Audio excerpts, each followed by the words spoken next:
स्वागत है आप सभी का। वेलकम। कैसे उम्मीद करता हूँ बढ़िया मस्त चकाचक बिंदास झकास। हम अमरनाथ आपके साथ इस नियमित श्रृंखला में आपके लिए हिंदी की दवाई लेकर। ये हिंदी की दवाई आपकी इस यूपीएसआई परीक्षा को कवर करती है, साथ में आने वाली यूपीपी को भी कवर करती है। आप यूपी ट्रिपल एससी परीक्षा में 18 जनवरी का स्टेनो दे रहे हो या 1 फरवरी का जूनियर असिस्टेंट दे रहे हो या आने वाली लेखपाल की परीक्षा कर रहे हो, 9:30 बजे नियमित आया करिए। जो भी पढ़ाया जा रहा है उसको पढ़ा करिए। आपकी हिंदी मजबूत हो रही है। टीचिंग एग्जाम के लिए केवीएस, अभी कोई केवीएस का कोई पेपर था, कई सारे कमेंट बच्चों ने किया, मैसेजेस भी आए सर केवीएस का पेपर था, हमने हिंदी में 10 में 10 किए। हमने केवीएस नाम से एक भी क्लास नहीं पढ़ाई है, लेकिन इसी कक्षा से केवीएस भी हो गया है। टीआरई का पेपर देने जाइए, टेट का पेपर देने जाइए, या इंजीनियरिंग छात्र पॉलिटेक्निक की तैयारी कर रहे हैं या बिहार, एमपी, राजस्थान आदि परीक्षाओं की तैयारी आप करते हैं, तो आपको है 9:30 बजे के नियमित परिचर्चा देखनी ही देखनी चाहिए। और रोज 9:30 बजे की तरह आज भी आ गया हूँ मैं आपके लिए। बस आज की खास बात यह है कि आज की यह कक्षा रिकॉर्डेड मोड में आप देख रहे हैं। मैं लाइव कमेंट पढ़ पाने की स्थिति में नहीं था, इसीलिए लाइव कमेंट वाली क्लास लेकर के नहीं आया। मैंने आपके लिए 1-1.5 घंटे पहले इसे रिकॉर्ड किया है और रिकॉर्ड करके आपके लिए अपलोड कर दे रहा हूँ। हम 9:30 बजे लाइव भी कर सकते थे, लेकिन ये 7:58 से शुरू किया है रिकॉर्डिंग, तो ये रिकॉर्डिंग चल रही है और अभी 9:30 बजे आप ये क्लास हमारी देखेंगे। तो आइए शुरू करते हैं आज का एपिसोड, आज का सेशन। पहला सवाल है 2019 का साहित्य अकादमी पुरस्कार इनमें से किसको दिया गया था। पत्थर फेंक रहा हूं। चंद्रकांत है, चंद्रकांता नहीं है, चंद्रकांत देवताले। और रेहन पर रघु काशीनाथ सिंह, संशय आत्मा ज्ञानेन्द्रपति, और छीलते हुए अपने को नंद किशोर नवल। किसकी रचना है, मतलब इसमें किस रचना को साहित्य अकादमी 2019 का मिला है। तो चूंकि आपने इसको रट लिया है, प्रीवियस ईयर पेपर में आया है, आपने टिक लगा ही रखा है, इसमें कोई दिक्कत नहीं है। ABC इन तीनों को नहीं मिला है, डी को मिला है, यही उत्तर आपने रटा है ना। लेकिन आप इस सवाल की टेक्निकल मिस्टेक नहीं जानते हैं, बहुत बड़ी गड़बड़ यूपीएसआई ने पूछी। आंसर भी मान लिया गया और उत्तर भी चल रहा है। आप ये जानिए सबसे बड़ी गलती क्या है कि छीलते हुए अपने को नंद किशोर जी को तो मिला है साहित्य अकादमी 2019 का, लेकिन नंद किशोर नवल को नहीं मिला है। नंद किशोर नवल एक अलग साहित्यकार है। नंद किशोर जी को मिला है, लेकिन नंद किशोर नवल को नहीं मिला है। नंद किशोर आचार्य को मिला है। नंद किशोर आचार्य अज्ञे द्वारा संपादित तार सप्तक में से तार सप्तकों में संपादित कवियों में से एक कवि हैं। नंद किशोर आचार्य। आप मतलब मुझे हैरत हुई, सवाल पूछा गया है, उत्तर माना गया है, टेस्ट सीरीजेस में सब, अरे भाई गलत छप गया है अगर आयोग में तो तुम सुधार के बता दो। नंद किशोर नवल, नंद किशोर आचार्य 2 जने हैं ये समझा दो, लेकिन नहीं, चल रहा है तो चल रहा है ना। हम तो जानते हैं ना, नंद किशोर आचार्य को हमने पढ़ा है, तो हम कैसे मान लेंगे नवल का नाम लिख देंगे हैं। अमरनाथ ललित और अमरनाथ नाम के आगे कोई और कुछल्ला लगा के आ जाए तो हमारी कविता तो कविता रहेगी। खैर, नंद किशोर नवल जी की ये जो रचना है छीलते हुए अपने को, ये 2019 का साहित्य अकादमी मिला है इनको। इस कविता की 4 पंक्तियां सुन लो। कब तक और छीलता रहूं अपने को, कब तक और छीलता। ये कवि का रचना कर्म है, इसमें कोई बहुत वैसी वाह वाली बात नहीं है। कब तक और छीलता रहूं अपने को, लफ्ज दर लफ्ज रचता हुआ अपनी मृत्यु कविता में। कब तक और छीलता रहूं अपने को, लफ्ज दर लफ्ज रचता हुआ अपने मृत्यु कविता में। कविता प्रेम है क्या छील कर रंदे से जिसके, छिलका दर छिलका बिखरना है रचना खुद को। नहीं समझ आएगी, लेकिन ये कविता नई कविता है। ये जो सप्तक के कवि हैं जिन्होंने नई कविता के बातें लिखी हैं, उन्होंने ऐसी ही कविताएं लिखी, ठीक है। तो छीलते हुए अपने को ये नंद किशोर आचार्य जी की, ये आइए इनको मिला है साहित्य अकादमी 2019 का। मीराबाई के पद राजस्थानी भाषा की किस बोली में लिखे गए हैं। तो मीराबाई जी के पद मालवी, जयपुरी, मेवाती, मारवाड़ी, तनिक घुस के सवाल पूछा गया है कि फिर भी ब्रज मिश्रित है उनकी, और वो मारवाड़ी है। तो जो मीराबाई के पद राजस्थानी में है, तो राजस्थानी में तमाम बोलियां हैं, मालवी है, जयपुरी है, मेवाती है, मारवाड़ी है। तो मारवाड़ी में ये याद करने वाली चीज़ है, आप नहीं पहचान पाएंगे क्योंकि आप मारवाड़ी नहीं है, तो आप नहीं पहचान पाएंगे कि मारवाड़ी हो, मालवी हो, जयपुरी में। अब भोजपुरी और अवधी का फर्क तो आप जानते हैं, क्योंकि ये इस तरह की भाषाएं हैं जो उसमें बहुत लोग भोजपुरी को अवधी कह देते हैं, बड़ी हैरत होती हाँ, कोई अवधी बोल रहा है तो लोग बोलते हैं भोजपुरी बोल रहा है। अवधी भोजपुरी में अंतर होता है, दोनों एक नहीं होती। ऐसे ही सब में थोड़ा थोड़ा अंतर होता है, बोलने वाले जानते हैं। तीसरा सवाल है, रामचंद्र शुक्ल ने हिंदी साहित्य का प्रथम महाकाव्य इनमें से किसे माना है? प्रथम महाकाव्य इनमें से किसे मानते हैं? पृथ्वीराज विजय को माना है कि पृथ्वीराज रासो को माना है, बीसल देव रासो को माना है, या रामचरितमानस को माना है? तो भैया रामचंद्र शुक्ल जी ने हिंदी साहित्य का पहला महाकाव्य, और वाकई पहला महाकाव्य है भी, वो पृथ्वीराज रासो को माना है। खड़ी बोली का प्रथम महाकाव्य अयोध्या सिंहोपाध्याय हरिऔध की प्रिय प्रवास है, वो खड़ी बोली का प्रथम महाकाव्य है। और अगर आपको हिंदी साहित्य का पहला महाकाव्य कहा जाए तो पृथ्वीराज रासो। ठीक है, याद रहेगा। अच्छा, एक बात और, मैंने 12 जनवरी से यूपीएसआई बैच में और अलग से भी एक बैच शुरू करने को कहा था, एमसीक्यू बैच। तो मानसिक स्थितियां ऐसी नहीं रही पिछले 10 दिनों में कि मैं उसके लिए तैयार होकर के आपका बैच लॉन्च कर पाऊँ। तो आज 12 के बजाय 18 से बैच लॉन्च करेंगे, और वो पब्लिक अनाउंस भी अभी समझ लीजिए हो ही गया है, और 18 को स्टार्ट हो जाएगा। मैंने यूट्यूब पर अभी तक 12 की तारीख नहीं कही थी, क्योंकि थोड़ी बहुत संभावनाएं ऊपर नीचे चल रही थी। तो 18 की डेट रहेगी, और 18 से शाम को 7 बजे का बैच लॉन्च करेंगे एमसीक्यू अलग से। जिन लोगों ने यूपीएसआई ले रखा है उनके यूपीएसआई में ही वो चलेगा, उनको अलग से कोई बैच नहीं लेना पड़ेगा। और जो लोग अलग से बैच लेना चाहेंगे, क्या रेट होगा कैसे होगा वो जब लॉन्चिंग करेंगे 2-3 दिनों में पूरा पैटर्न तो बता देंगे। ठीक है, और एक दो जो छोटे पुटर कुछ क्वेश्चन आंसर रह गए हैं वो भी पूरे हो जाएंगे। तो आइए अगले सवाल पर बढ़ते हैं। कवि का स्त्रीलिंग इनमें से क्या है? कवि का स्त्रीलिंग इनमें से क्या है? कवियाइन है, कवियानी है, कवित्री है, कवियत्री है। तो क्या है भैया इनमें से? तो कवियाइन कुछ नहीं होता है। कवियत्री और कवित्री ये 2 शब्द में कंफ्यूजन हो सकता था आपको, तो आपको दिखना चाहिए कि कवयित्री शब्द सही होता है, क्योंकि जो स्त्री है वो काव्य की रचना करती है, कवि की रचना नहीं करती है। बस दिक्कत कवित्री और कवित्री में हो सकती है, लोग कंफ्यूज हो जाते हैं। तो याद रखिएगा, काव्य की रचना करने वाला पुरुष, या मूल शब्द कव धातु से बनता है। काव्य की रचना करने वाले पुरुष को कवि कहते हैं, और काव्य की रचना करने वाली स्त्री को कवयित्री कहा जाता है। ये वर्तनी में भी पूछा जाता है, जेंडर में भी पूछा जाता है। तो आप इसको वर्तनी का सवाल मान लें कि जेंडर का सवाल मान लें, आंसर सी रहेगा। खड़ी बोली या कौरवी का उद्भव शौरसेनी अपभ्रंश के निम्नलिखित में से किस रूप से हुआ? ये अति टेक्निकल सवालों की श्रेणी में आता है, आप इनको रट करके जान भी नहीं सकते। इतनी बोलियां, उनका उत्तरी, उनका दक्षिणी, उनका मध्यवर्ती रूप कहां तक जानेंगे? हाँ, कॉमन सेंस से इन सवालों के जवाब दिए जाते हैं। अब अगर आप जानते हैं और आप कहीं सुने हैं हमसे कि शौरसेनी जो अपभ्रंश है वो सूरसेन शब्द से विकसित है। सूरसेन मथुरा का पुराना नाम है, तो मथुरा को सेंटर में रख लीजिए। अब ऊपर और नीचे चले जाइए, तो जो खड़ी बोली है वो दिल्ली मेरठ आदि की क्षेत्र की बोली के, सहारनपुर मेरठ दिल्ली ये सब क्षेत्र की बोली है। तो ये मथुरा के उत्तर पड़ेंगे कि दक्षिण पड़ेंगे? गुरु जी उत्तर पड़ेंगे।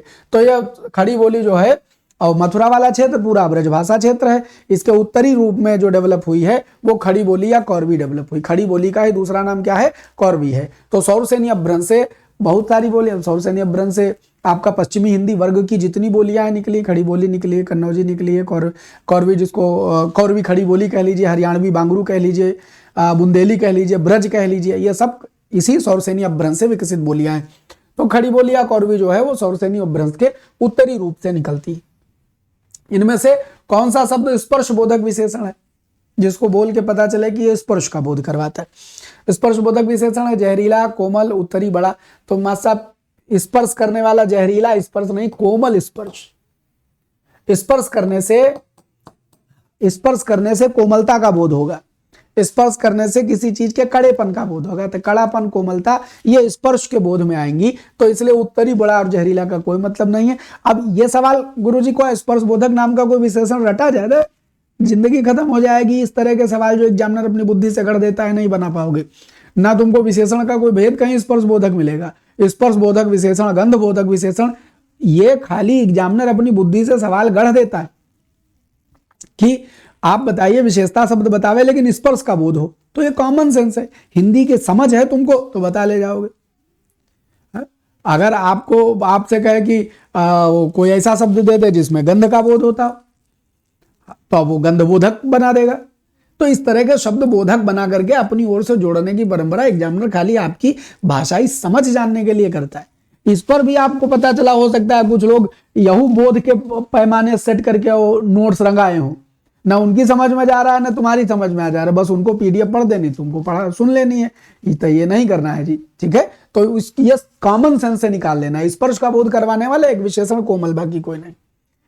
मैं नीर भरी दुख की बदली, यह काव्य पंक्ति किनकी?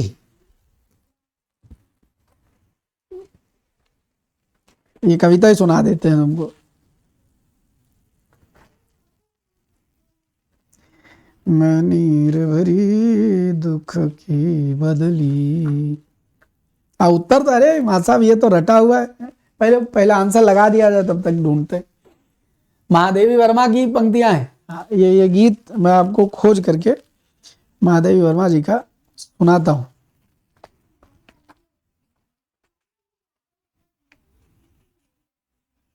मैथिली शरणगुप्त सुमित्रानंदन पंत, महादेवी वर्मा।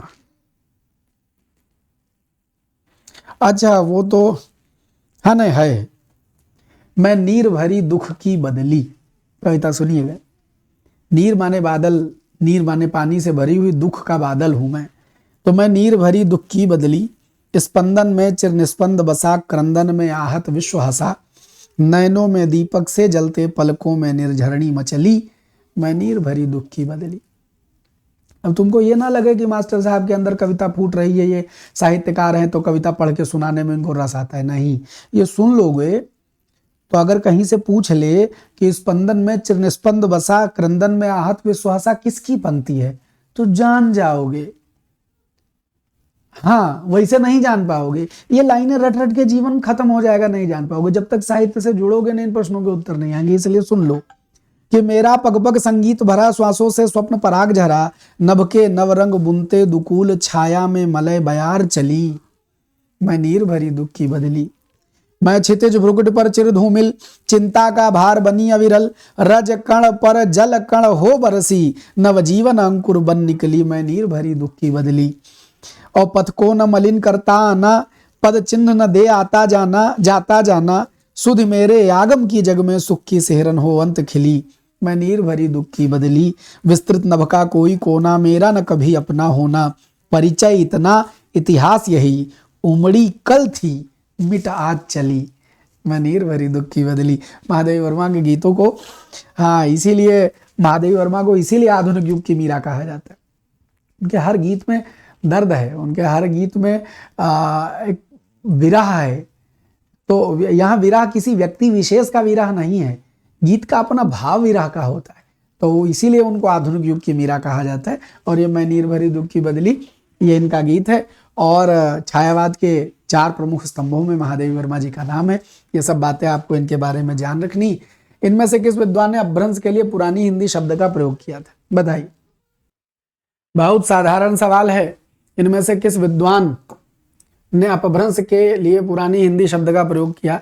तो चंद्रधर शर्मा गुलेरी जी ने अपभ्रंश का उपयोग किया। धीरेन्द्र वर्मा ने, हजारी प्रसाद द्विवेदी या राम कुमार वर्मा ने नहीं, चंद्रधर शर्मा गुलेरी, इन्होंने पुरानी हिंदी, अपभ्रंश को उन्होंने पुरानी हिंदी कहा है।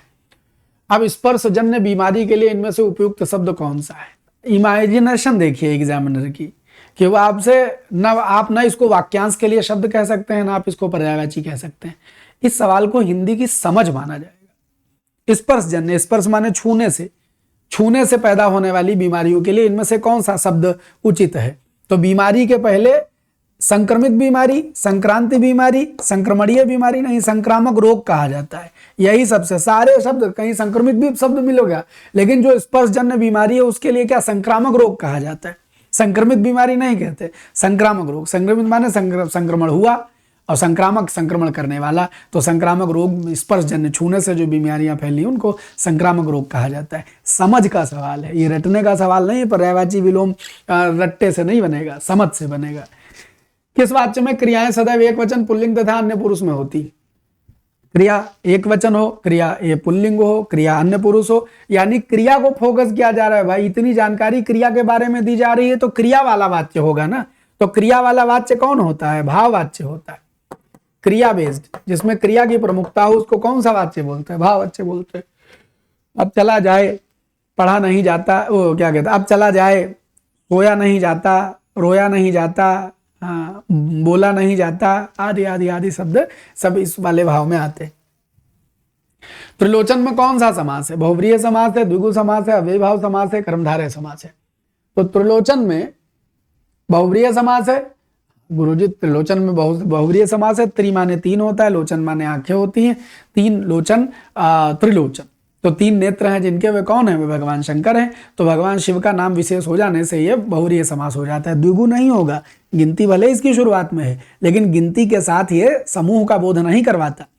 याद रखना, द्विगु और कौन सी गिनती वाले शब्द बहुव्रीहि बन जाते हैं? वे बहुव्रीहि बन जाते हैं जिनका क्या कहते हैं, गिनती के साथ समूह का बोध नहीं होता। जैसे आप कह दें 10 और दशानन बोल दें, अब ये गिनती के साथ समूह का बोध नहीं है, 10 खोपड़ी वाला एक रावण, तो ये बहुव्रीहि समास हो जाएगा।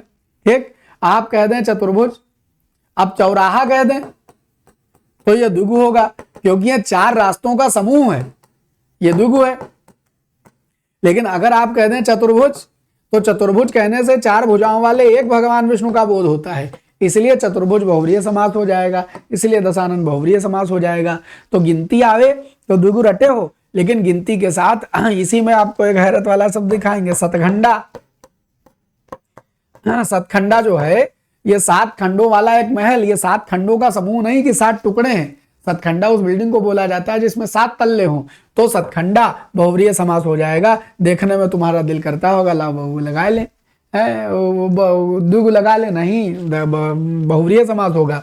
लेकिन अगर यही सतसई लिखा हो तो सतसई क्या है? ये 700 दोहों का संग्रह है, इसी बात का बोध करवाता है कि 700 दोहों का संग्रह है, इसलिए इसको द्विगु ही कहना पड़ेगा। तो सत से शुरू है, लेकिन सतखंडा बहुव्रीहि है और सतसई द्विगु हो जाएगा। यही समझ वाली बात है, ये आप समझ जाएंगे तो बात पक्की बन जाएगी। त्रिलोचन में कौन सा समास है? बहुव्रीहि समास है। और दशानन में, चतुर्भुज में और सतखंडा में बहुव्रीहि समास है। चौराहा में द्विगु है, सतसई में द्विगु है। ठीक है, 12 नंबर सवाल, इनमें से किसे उज्ज्वल रस या मधुर रस भी कहा जाता है? मधुर रस, उज्ज्वल रस ना लिखा होता तो हो सकता है भटक जाते। उज्ज्वल रस, जिस रस से भीतर उज्ज्वलता आ जाती, मन उज्ज्वल हो जाता, वो भक्ति रस है, श्रृंगार नहीं। श्रृंगार तो आपको डुबोता है, हाँ, भक्ति रस को, वह रस, भक्ति रस के प्रतिपादक कौन है? प्रतिपादक कौन है? रूप गोस्वामी, वो जो हमारे दोहे में हाँ आते हैं, कौन के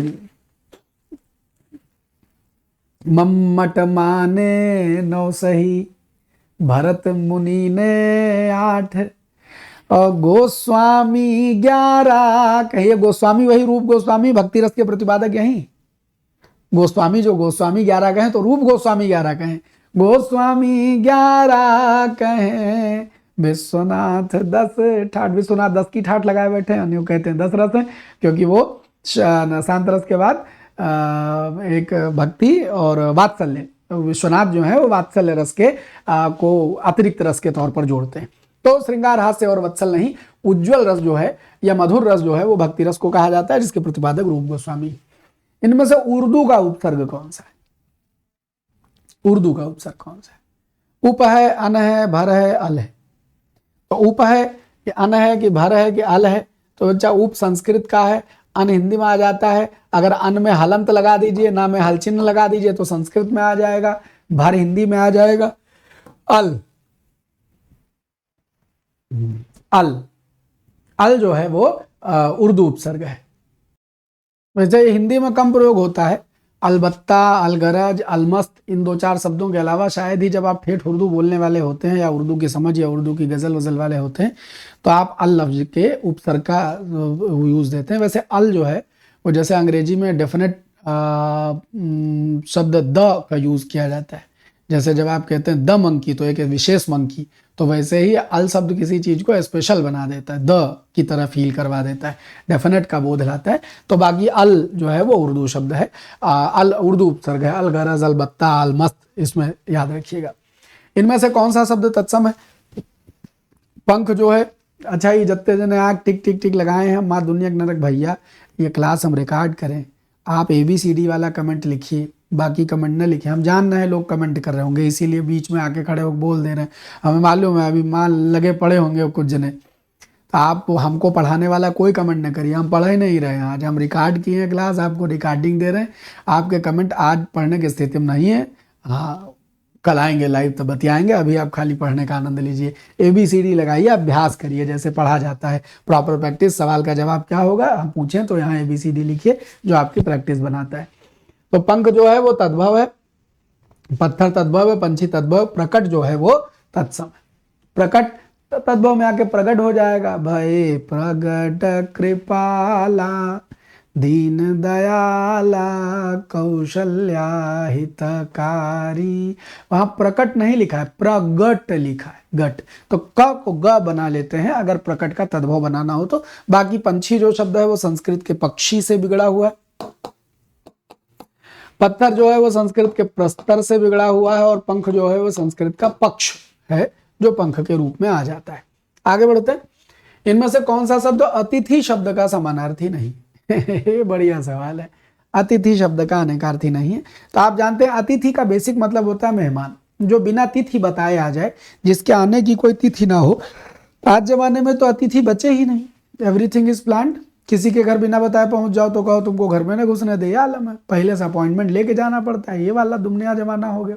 अतिथियों का दौर बहुत जमाने पहले चिट्ठी पटरी वाला दौर था, उसमें भी कोई चिट्ठी दिए बिना चला जाए तो भी अतिथि। कोई किसी गांव में जाए तो कभी शायद भूखे सोवे किसी के यहाँ खाना मांग लेता था। शहरीकरण के आने से अतिथि का भाव खत्म हो गया।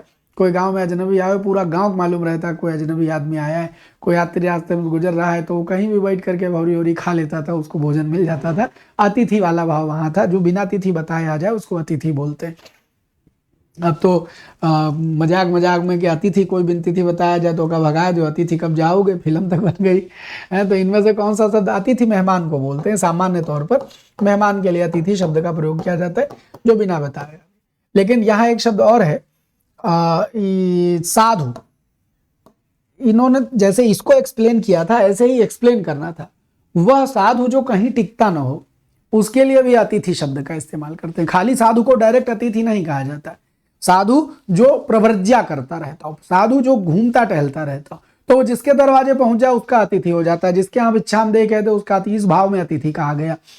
और यात्री, यह भी अतिथि मान लिया है, लेकिन यात्री भी डायरेक्ट यात्री नहीं, जो कहीं से यात्रा करके किसी के बिना तिथि बताए जाए, इस भाव में यात्री को माना जाना चाहिए। डायरेक्ट अतिथि का पर्यायवाची में कभी यात्री नहीं लिख देंगे, समानार्थी इसीलिए उन्होंने लिखा है कि समान मतलब निकाला जा सकता है। ठीक है।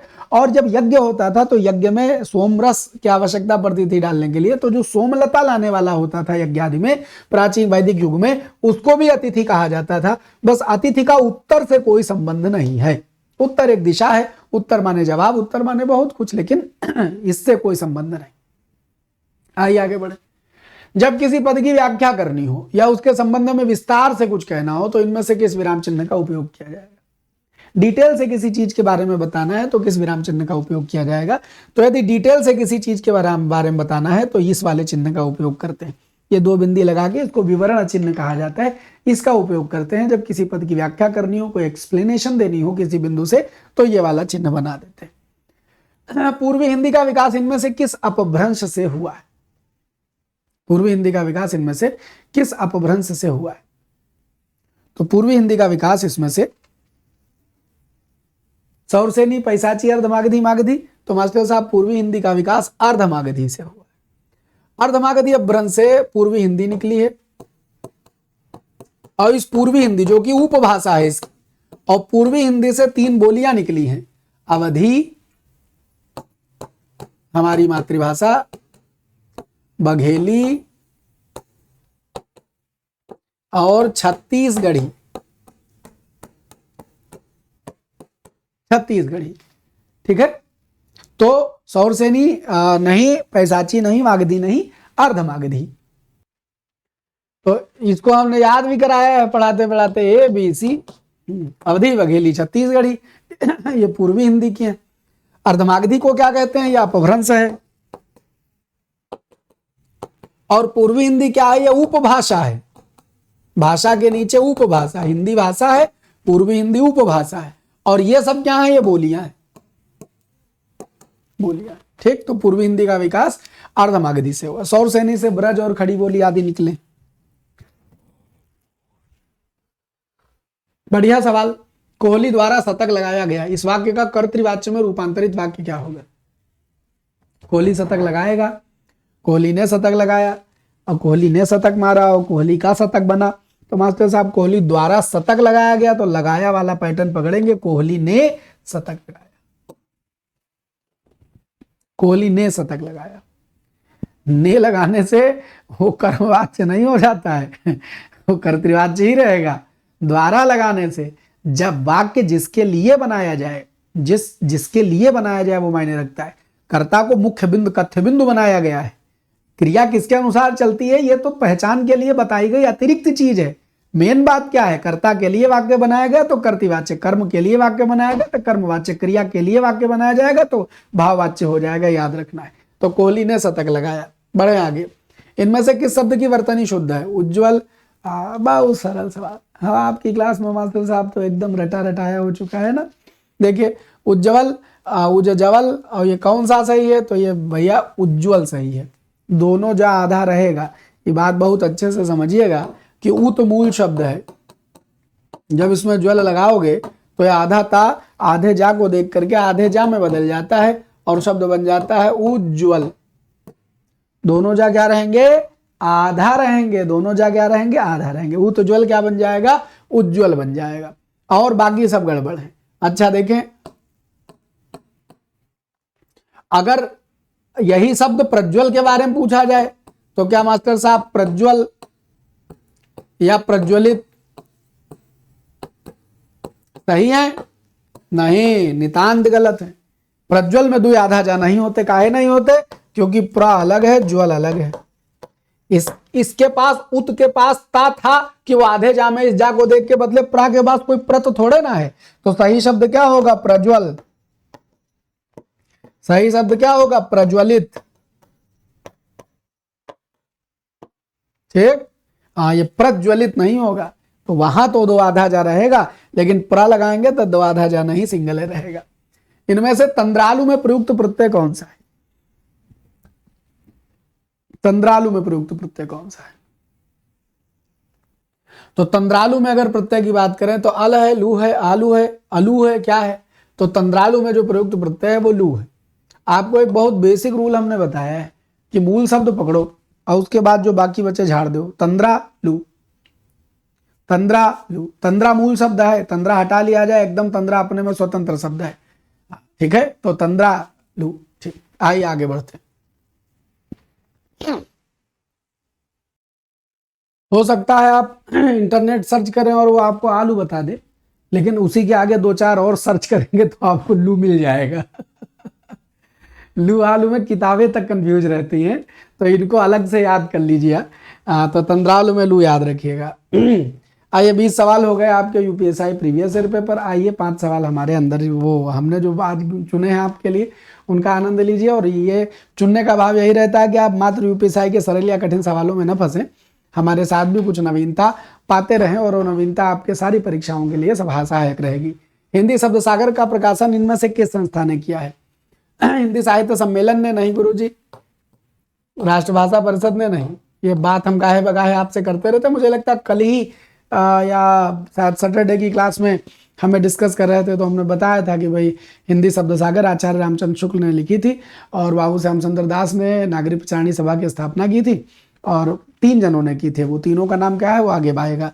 तो नागरिक प्रचारणी सभा की स्थापना की थी और इन्हीं के द्वारा हिंदी का एक डिक्शनरी, बृहद डिक्शनरी जिसका नाम हिंदी शब्द सागर है, छापी गई।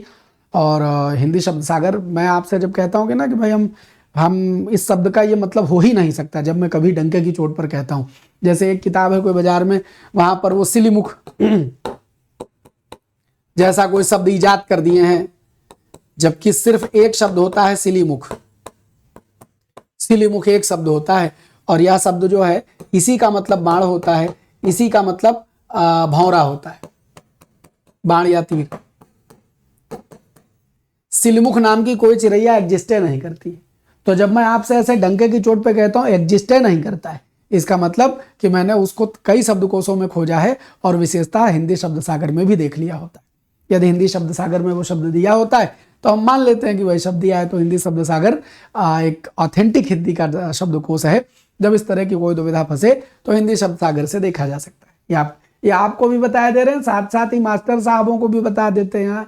हाँ, जो साहबी तो ले लिए लेकिन गहरे उतरे नहीं, तो उनको गहरे उतरने के लिए हिंदी शब्द सागर का सजेशन देता हूँ कि भैया आप भी शब्द सागर देख लिया कीजिए। तो जब कोई शब्द आवे आपको कठिन हो तो क्या जरूरत है कि तुमको दुनिया ये कहे कि आप सीधे सीधे जाइए मूल किताब से खोज करके आप भी कहिए डंके के चोट पे सही है।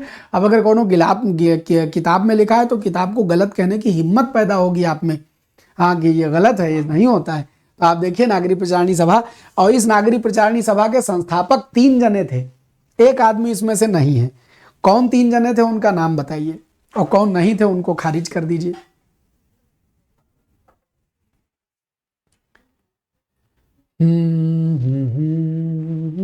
देखो कंफ्यूज करने का खेला देखो। देखो नागरिक प्रचारणी सभा के संस्थापक रहे हैं राम श्याम शिव, ये याद कर लेना। राम श्याम शिव इन 3 ने मिलकर के नागरिक प्रचारणी सभा की स्थापना की थी।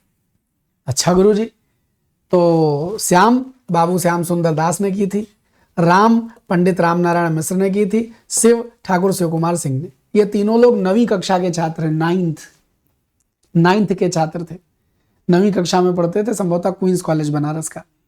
और वहाँ के तीनों छात्र 9वीं कक्षा के इन्होंने ये लिया कि हम नागरिक प्रचारणी मतलब नागरिक की बात करेंगे और हिंदी को बढ़ाएंगे। और देखिए कितना बड़ा आंदोलन तैयार हो गया कि हिंदी के ज़्यादातर ग्रंथों की शुरुआती छपाई और नागरिक प्रचारणी सभा के बिना हिंदी साहित्य का इतिहास अधूरा है। तो कोई बस ठान ले, हाँ मुश्किल नहीं है कुछ भी, अगर ठान लीजिए। अब ये कंफ्यूज करने के लिए यहाँ रामचंद्र राम ही लिख दी, लेकिन रामचंद्र वर्मा जी का सरोकार इससे नहीं, याद रखिएगा, यूं ही एक नाम डाल दिया गया आपको कंफ्यूज करने के लिए। तो रामचंद्र वर्मा जी इनके संस्थापकों में से नहीं है। राम श्याम शिव में पंडित राम नारायण मिश्र, श्याम सुंदर दास और ठाकुर शिव कुमार सिंह है। वर्णिक छंदों में गण कितने प्रकार के होते हैं? मात्रिक और वर्णिक 2 प्रकार के छंद प्रचलित हैं। मात्रिक छंद जिनमें मात्राएं गिनी जाती हैं, वर्णिक छंद जिसमें वर्ण गिना जाता है। तो जब वर्णिक छंदों में जाते हैं तो वर्णिक छंद कितने, वर्णिक में गण कितने होते हैं? तो 8 गण होते हैं। पहले गणों का नाम याद कर लो। यमाता राजभान सलगा, गण आते ही आपको हर कोई ये बता देता है ये क्या है। ये पुराने साहित्यकारों ने ट्रिक बनाई है गण याद करने की। याद रखना, ये गण बनाने की ट्रिक है। जैसे तुम ट्रिक बनाए लेते हो, ऐसे कोई सूत्र उत्र नहीं, ट्रिक है गण याद रखने की। इससे गण निकाले जाते हैं कि गण का नाम याद रहेगा और गण की मात्रा क्या है वो भी याद रहेगी। तो या जो है वो यगण है, माँ जो है वो मगण है, मगण मगण, ता जो है वो तगण है, रा रगण है, जा जगण है, भा भगण है, ना नगण है और सा सगण है।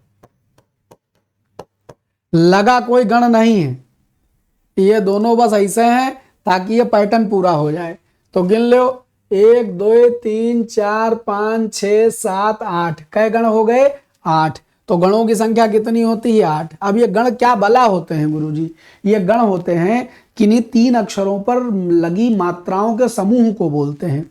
तो कोई पूछे यगण में कितनी मात्रा है, तो ये मात्राएं लगा लो, अभी क्लियर हो जाएगा। Single double, double double, single double, single single, single double. अब मात्रा गिनाए दो, तो ये 3 मात्रा। यगण में क्या मात्रा होगी? 1 2 2 होगी।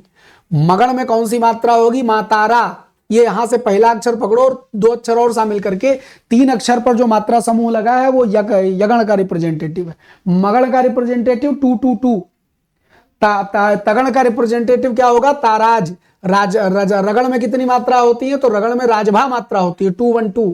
जगण में कितनी मात्रा होती है? तो जगण में जभान मात्रा होती है 1 2 1। फिर भानस, तो भगण में कितनी मात्रा होती है? तो भगण है भानस यानी 2 1 1। नगण में कितनी मात्रा होती है? तो नगण है नसल 1 1 1।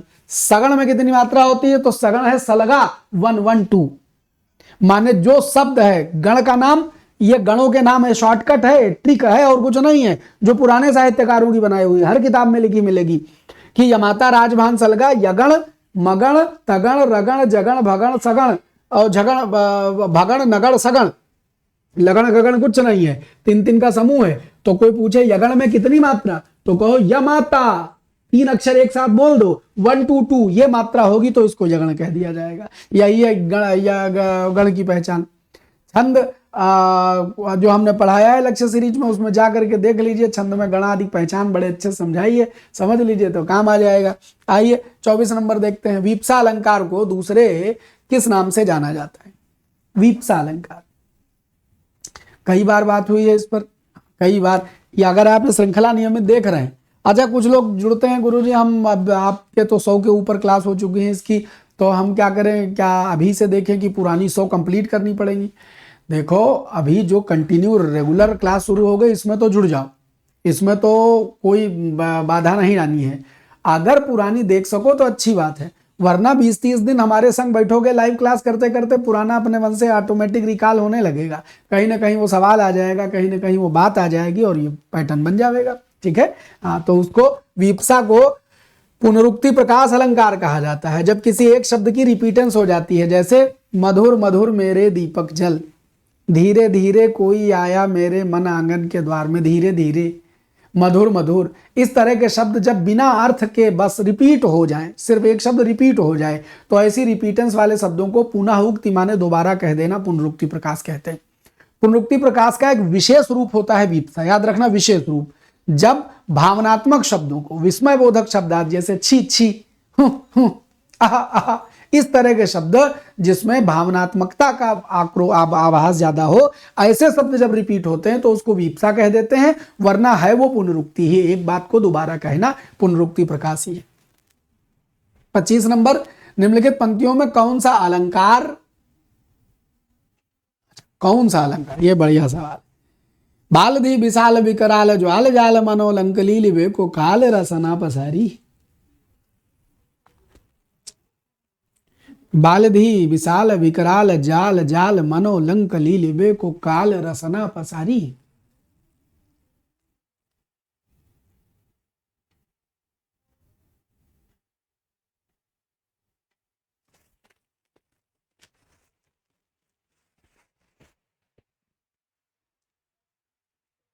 तो निम्नलिखित में से कौन सा अलंकार है? तो भैया बालधी विशाल विकराल, विलास लिख गया है, बालधी विशाल विकराल ज्वाल जाल मनोलंक लीलिबे को काल रस। तो गुरुजी बाबा बात कहियो बारा, अनुप्रास तो हो गया है, अनुप्रास कहाँ लिखा, यहाँ लिखा, यहाँ लिखा, ये तो हटा दो, इनमें अनुप्रास नहीं लिखा।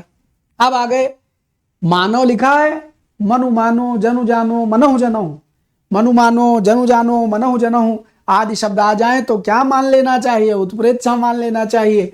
तो ये मानव की वजह से उत्प्रेक्षा और रिपीटेंस की वजह से अनुप्रास, यानी उत्प्रेक्षा और अनुप्रास दोनों है। आंसर क्या हो जाएगा? सी हो जाएगा। आंसर क्या हो जाएगा? सी हो जाएगा। ठीक है, जाते हुए एक महत्वपूर्ण बात, Hindi Bhaskar by Amarnath Google Play Store पर हमारा एप्लीकेशन है, आप इसको डाउनलोड कर लेंगे। इसमें आपको जो भी बैचेस आपको जरूरत पड़े, आप वर्दी बैच लेना चाहते हैं दारोगा के लिए, वर्दी बैच के साथ एक बात फिर से बता देता हूं, मैं 12 जनवरी से, मैंने फ़ोन पर बताया था, यूट्यूब पर पब्लिकली नहीं कहा था, 12 जनवरी से हम MCQ बैच लाने वाले थे। वो 12 जनवरी का बैच अब 18 जनवरी को आएगा और 18 से कंटिन्यू चलेगा। ठीक है, बाकी ज्ञान देने वाले जितना ज्ञान दे सकते हैं खूब दीजिए, हमें कोनो फर्क नहीं।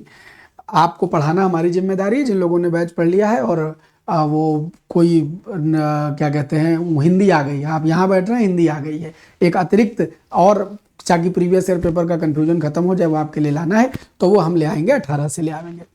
और बाकी आप ये क्या कहते हैं, RPSC मेंस का, पॉलिटेक्निक का और PCS मेंस का जो भी बैचेज आप लेना चाहते हैं वो ले सकते हैं। तो आज के एपिसोड को यहीं ख़त्म करेंगे और मुलाकात करेंगे अगले एपिसोड में। जाते जाते बस एक बात बतानी है कि आज की क्लास रिकॉर्ड करने का और सब चीज़ें अस्त व्यस्त हो जाने का, और साथ साथ